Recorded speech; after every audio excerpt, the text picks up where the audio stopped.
Good morning, traders. It is Tuesday, September the 3rd.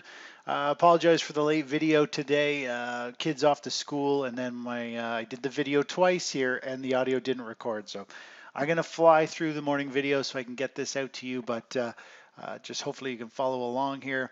More or less, market was in a nice uptrend. We caught a nice move previously back in July, and then we ended up getting an inverse ETF with the drop.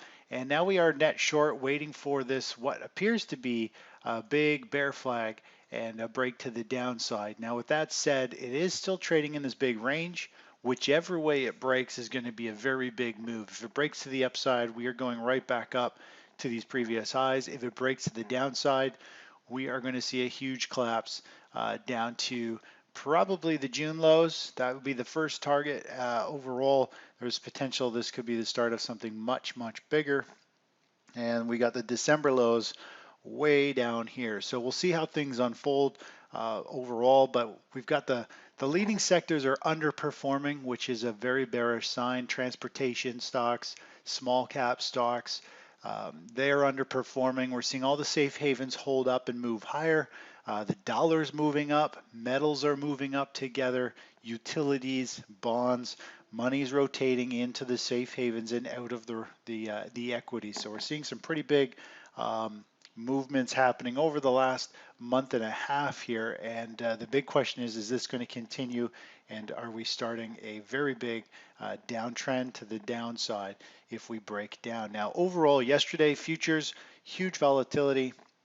The Dow was down almost 400 points yesterday. Now, this is futures, so you don't really see this in the normal stock market, but the market had a huge panic selling yesterday. It recovered. Today, it's set to gap down a couple hundred points still, but all over the place. It's going to be a really unstable week again, and we just need to see where the market is going to go. Overall, the bias for now is to the downside. Equities market here, the SP 500 very close to turning up and giving a potential buy signal, and this we could start to see it go higher. So we just got to see where the markets are going to break, and we got to try to make sure we're not on the wrong side if we get out early as quick as we can if we are, and potentially get into a trade with the new trend. But right now the trend is down. We're positioned for continued selling going forward. Let's take a look over at bonds. Bonds are holding up here. We ended up seeing a nice rally in bonds. We got long on the first kind of pause or pullback where it got oversold. We've seen a nice pop up. It's consolidating. We could very easily see this continue to move higher. As long as the stock market breaks down, bonds are going to continue to go higher. If we take a look over at gold, gold moving higher as well. I'm just going to zoom into the daily chart here. Here is gold moving up about 1% this morning. Silver up 2.6%. Let's take a quick look at silver. Silver's starting to pop and it's trying to break through this blue resistance line on the chart. This is a pretty significant level. We'll see if it ends up holding and continue to move higher there. If we look over at, let's take a look at the currencies. This is pretty amazing. The metals and the dollar are moving up together. We talked about this months ago, how we're going to continue to see this melt up in the dollar, and we're going to see metals continue to move in, move higher as well, even with the dollar. And this is, you can see here, the dollar up huge today, up almost 0.4%. Just a week-long rally to the upside. All the other currencies, big red bars, they're all moving down sharply today. Canadian dollar down pretty heavy simply because it follows a lot of what the crude oil does, and crude is down big.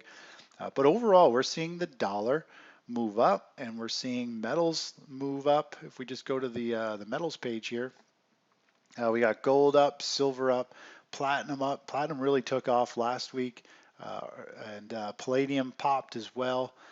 Copper is a leading indicator of kind of like the markets or the building. It has been underperforming and looking really bearish here as copper moves down. As home sales slow down, there's going to be less use of copper used a lot in homes, and the housing market, based on our analysis, is more or less topped out about 8 months ago. And in Canada, the values are dropping every month. We're seeing real estate value, new home sales actually go down about 0.25%. So there's copper is a good leading indicator. It kind of will follow a lot of to do with the housing market. Let's take a look over at natural gas. Natural gas really popping and starting to extend here. Huge volume moving in pre-market. We haven't seen volume like this in a while. We talked about natural gas in this big stair step way down. We were looking for somewhere around a $2 bottom, and how August, September, seasonality wise, September should be a great month for natural gas.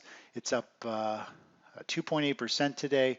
We're set pretty much to open near our first target, or our target here for UNG, to lock in some money and move our stop to our entry point, our break-even point. That way, if it does reverse with a big down bar, we can get stopped out as the price is falling and tags our price. We want to lock in some gains here. It is flirting with a pretty significant resistance area. Just look at this price right through here. This is a really critical pivot zone in the market. You're either stuck above it or you're stuck below it.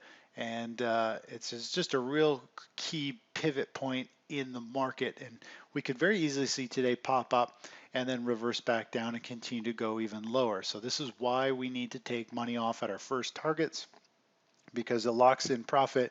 And if it does start to roll over, the second half of our position would get stopped out at break even. So we still make money on the trade, even if it rolls over and heads down. You got to always scalp some off, lock in about 5% gain, I think we'll get on natural gas. If it does take off, we're going to see this potentially go back up into this 3 area, and we'll let it kind of mature going forward. Anyways, that's really it for this morning, and I'll talk to you soon. Bye-bye.